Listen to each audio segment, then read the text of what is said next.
Grand Rising, Shalom, Shalom, Shalom. I'm at it again. I'm here. I'm at it again. This is your host, your sister, in the nation of Yasharel. All glory to the Most High Yah. Humble greetings with Yahushua Hamashiach. Holy name to all of the nation of Israel. This is your host, Miss Lady Lifestyle, and I'm a lady with cash, and I do have Cash, Mr. Cash, on the scene with me to talk about things that I was kind of venting at, like Black Wall Street and Howard Zinn, a beautiful author of the past. I don't really know him, but it was a required reading for college.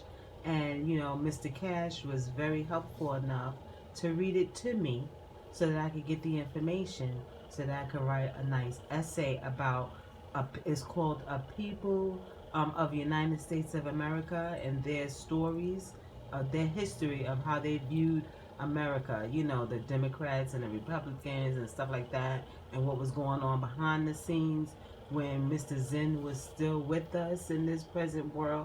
He was letting us know what was going on, the truth, before he passed away. I guess, I don't know, but rest in peace and thank you for this information. So, I'm going to switch this interview to Mr. Cash because I know he has a lot to say about other histories that went on in this world by the hands of the oppressors. Okay, not the oppressed, but from the oppressors.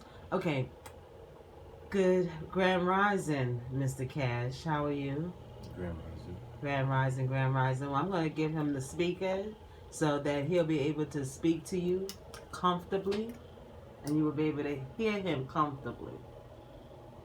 Okay, I'm going to pass the mic. Shalom, Mr. Cash. Shalom. Okay, shalom, shalom. Shalom, shalom. Okay. Alright, so I see that you was discussing about how it's in the book of People's History of the United States, right? In this book, it indicates to their perspective, to their point of view on how they, or let's not say how they, what they orchestrated and how they utilized their resources, right? So everybody knows slave trade all the way to current times, right?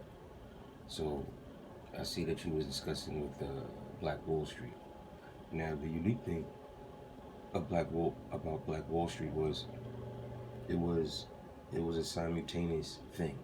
When I say that, they dropped bombs on multiple locations at one time. It wasn't just Tulsa, right? That was just one of the many locations that they did, and this all happened within, a year to 10 years with each other. Now with the Tulsa one, that was a unique one because it had, why people know that one so much is because they really focused on that one. They made that one a big thing, so you don't really concern yourself with the other ones. Just to give you an example, at the same time, they had Seneca Village, where we was also reigning supreme, where we also divided ourselves from the oppressor, right? We had no tidings with them, we had no dealings with them. And also to tell you a fun fact, when they went to Seneca Village, which is current day Central Park, and then they looked at the dishes, they looked at all of our clothes, they looked at all of the utensils that we utilized, the way what they compared those dishes to let you know that we were so great, they compared it to the dishes from the Queen of England, right? Because remember, we're the ones that fabricate and make these materials for them. We make their dishes, we make their clothes.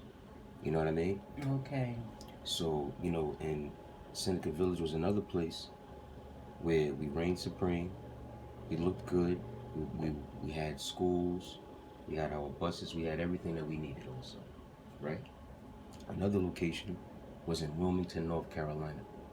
Now, I like Wilmington, North Carolina's situation because that's where the Democratic and the Republican Party first switched parties, right? Because, back in the day, our people, we're going to say the Israelites, we were Republicans, right? Because, we're creating all the jobs, creating the bus system, You know, we're distributing food. We have businesses, we have schools, hospitals. In our community, we love to work because remember we're coming from labor, right? Right. Okay. We're coming from the job system. So after we separated, we still had all of those unique gifts that we already inherited a long time ago, right? Yeah. I know my grandma was a hard worker. Rest in peace. So you can see. So you know what they did there was just as bad as they did in Seneca Village, just as bad as they did in Tulsa, and there's so much other places. But with Wilmington, the reason I'm so fascinated about that one is because my grandmother was from Wilmington. Blessings. So years ago, when I was a kid, she was allocating to me what happened. Wow. Like, Okay. you know, Can we gracefully ask you that the year you was born? I was born in '69, so I know I wasn't born during those times and stuff like that. But you got a lot of information. Well, I am from the '80s. Okay. You know, and I do acquire a lot of information. You know, that's just some of our calling that we are blessed with, right? Yes, You I know, do say, and that's the direction you went in. That's good. That's good because we got to know what these politicians, you know, are really doing. You know, so absolutely. knowing that information, then we could tell who's really telling the truth and who is really against us. You know, and it seemed like both parties are against us. That's what it looked like. That we had a conclusion that both of them are against us. I think I could relate to that. Yeah. But you know what's funny? You know, they dropped the bombs on Tulsa, right? They massacred Wilmington. They massacred Seneca Village, right? Now, Wilmington was a unique thing because in Wilmington we had our newspaper, everything. We was really starting to get into the politics world, right?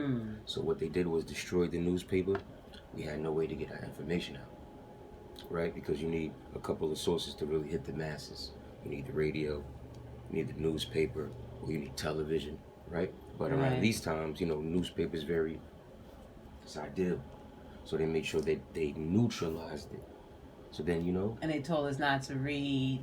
We couldn't do it. That was a generation before that, or? That's after. Because by the time we get to Wilmington, we're already building. We already own buses.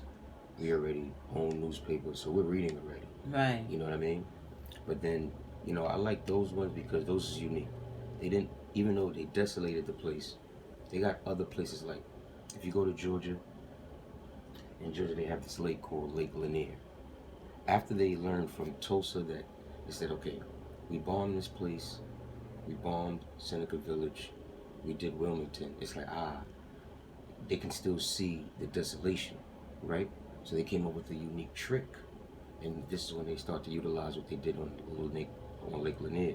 Okay. Can you just speak up a little bit louder just in case? Fault. That's okay. I just want to make sure. What they started to do with Lake Lanier and those other locations was after they bombed that place, after they neutralized everybody there, ran them off, and they had one little trick to run these people off. All they had to say was one of our brothers touched one of their white women, and that was it. Massacre was on, right? But what they started to do now with Lake Lanier was start to flood these locations. So there's a lot of locations in America where they have big lakes, and everybody loves those lakes.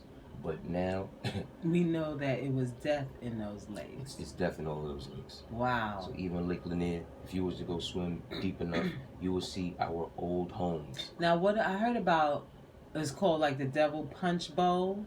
That I know that they have a place, a ditch that they dug, and it was very low, and they put a lot of those black people in there and let them die in those pits. You see that right there?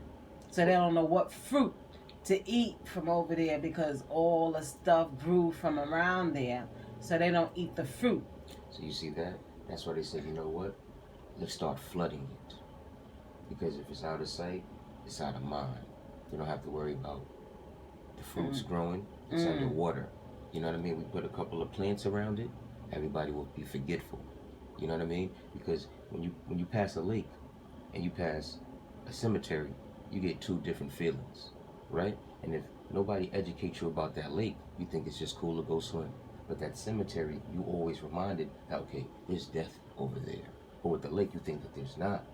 You know what I mean? That sister? there's you think there's lakes Word. built over burial grounds. Oh, Yeah. it definitely is. So the same thing with Central Park.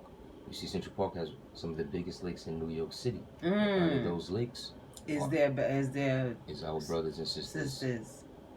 Wow. Well, this was a powerful morning, and it was the first that y'all heard of Cash, heard him talk, and you can see that he has a lot of information to share with us, especially as a nation.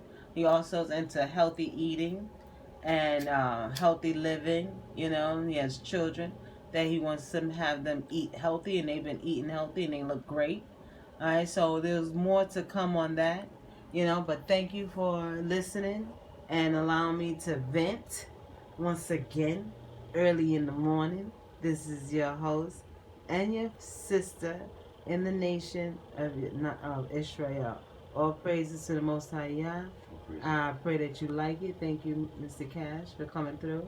I pray that we can continue to do these things so that we can educate our people and show them what we know and prove that we are worthy of going into the nation of the new kingdom and proving that we're able to share and spread knowledge to the world.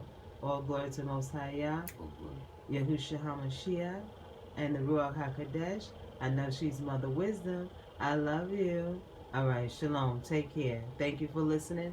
Like, subscribe, comment. You know, I don't read your comments. If you want to comment, comment. But you know, it is what it is. But I love that you're subscribing, and thank you so much. And we're going to keep going with this. Have a good day. Shalom.